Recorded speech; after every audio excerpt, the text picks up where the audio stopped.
Assalamualaikum warahmatullahi wabarakatuh. Perkenalkan, nama saya Unda Alfriansa. Saya dari Prodi Ilmu Pemerintahan Fakultas Hukum Universitas Jambi. Pada kesempatan kali ini, saya akan menjelaskan siklus dan juga struktur APBN. Yang pertama, sebelum kita masuk ke siklus dan struktur APBN, alangkah baiknya kita mengerti dari pengertian APBN itu sendiri. APBN itu sendiri adalah sebuah rencana keuangan pemerintah yang berisi penerimaan dan pengeluaran belanja pemerintah. Nah, baik, langsung saja kita masuk ke dalam struktur APBN. Struktur yang pertama dalam APBN yaitu adalah pendapatan negara. Pendapatan negara adalah semua penerimaan yang masuk ke dalam kas negara untuk belanja pemerintah. Pendapatan negara ini terbagi menjadi beberapa macam. Yang pertama, pajak. Pajak ini sendiri adalah pendapatan utama bagi negara. Pajak juga terbagi menjadi beberapa jenis seperti pajak penghasilan atau PPH yang dikenakan pada individu atau badan penghasilan. Kemudian ada pajak pertambahan nilai atau PPN. Ini adalah sebuah pajak atas transaksi barang dan jasa.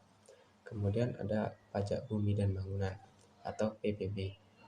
Ini adalah pajak atas kepemilikan tanah dan bangunan, yang dimana setiap orang yang memiliki tanah dan bangunan itu pasti dikenakan pajak. Kemudian ada bea cukai.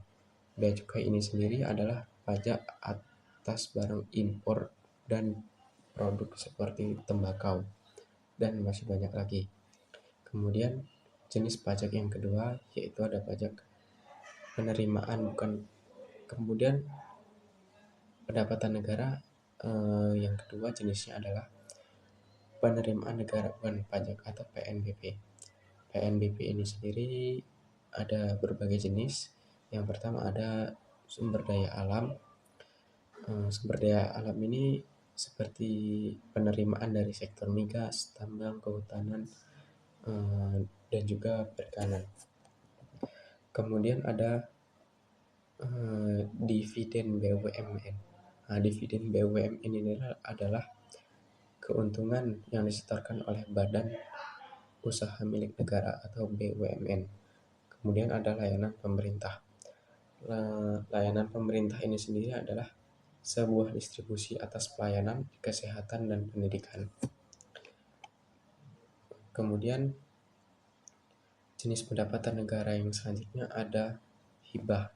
Hibah ini berupa uang atau barang yang diterima dari pemerintah, biasanya dari lembaga internasional ataupun dari bantuan negara lain.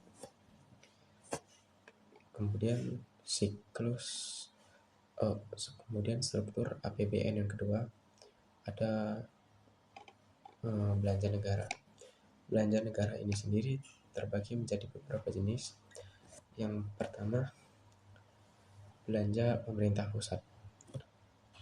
Belanja pemerintah pusat ini ada beberapa jenisnya. Yang pertama ada belanja kementerian dan lembaga. Belanja ini untuk operasional kementerian dan lembaga seperti Kementerian Pendidikan, Kesehatan, dan kemudian bangunan. Yang kedua, belanja non kementerian atau lembaga. Ini termasuk subsidi energi, pembayaran biaya utang, dan juga bantuan sosial.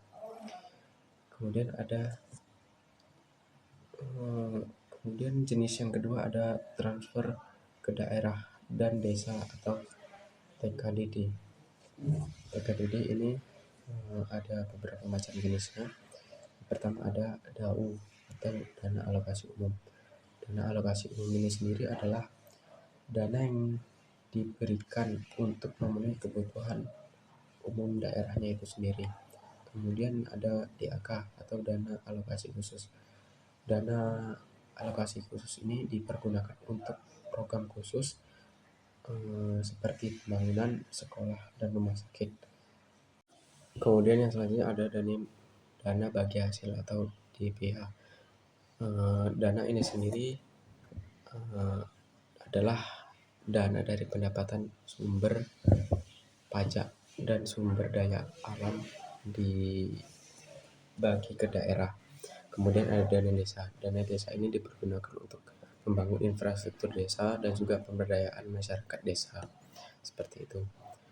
Kemudian ada siklus yang selanjutnya, kemudian struktur yang selanjutnya ada pembiayaan.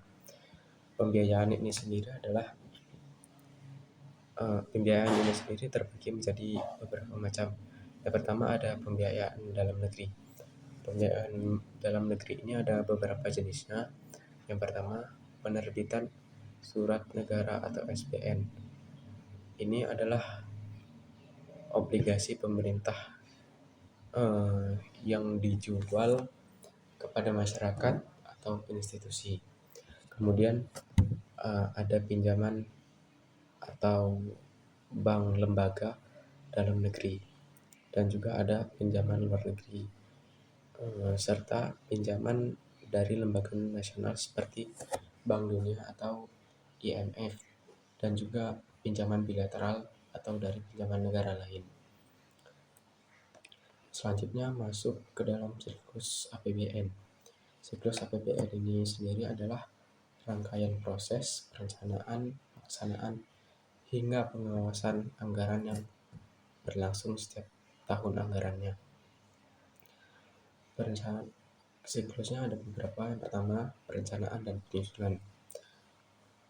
Ini adalah pemerintah yang menyusun rencana kerja pemerintah atau RKP sebagai dasar RAPBN yang membuat prioritas pembangunan nasional.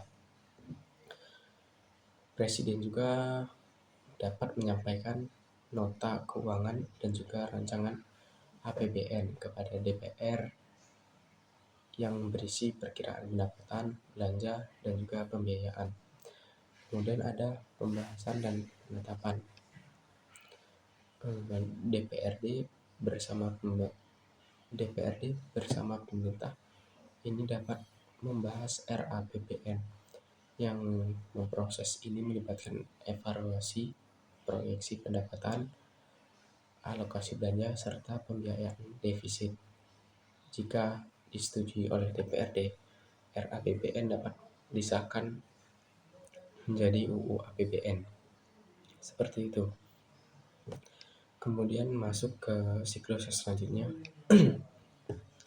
Ada pelaksanaan APBN. Pelaksanaan APBN ini dilaksanakan oleh pemerintah yang melaksanakan suatu program alokasi anggaran dalam Undang-Undang APBN. Kemudian pencairan dana ini dapat dilakukan oleh Kementerian Keuangan melalui Direktorat Jenderal Pembendaharaan atau DJPB. Kemudian pelaksanaan belanja dilakukan oleh kementerian dan pemerintahan daerah, serta penggunaan anggaran ini dapat meliputi berbagai kegiatan seperti pembangunan infrastruktur, sumber energi, subsidi energi, dan juga bansos atau bantuan sosial selama pelaksanaan. Kemudian ada pengawasan dan pertanggungjawaban. Pengawasan ini sendiri dilakukan oleh BPK atau Badan Pemeriksa Keuangan, dan juga DPR, Dewan Perwakilan Rakyat, dan lembaga lainnya. Tujuannya untuk memastikan anggaran sesuai dengan ketentuan hukum dan mencapai tujuan pembangunan. Kemudian ada pertanggungjawaban. Pertanggungjawaban ini sendiri pemerintah yang menyusun laporan keuangan pemerintah pusat atau LKPP yang langsung diaudit oleh BPK. Hasil audit berupa opini atas LKPP yang wajar tanpa pengecualian, wajar dengan pengecualian tidak wajar seperti itu.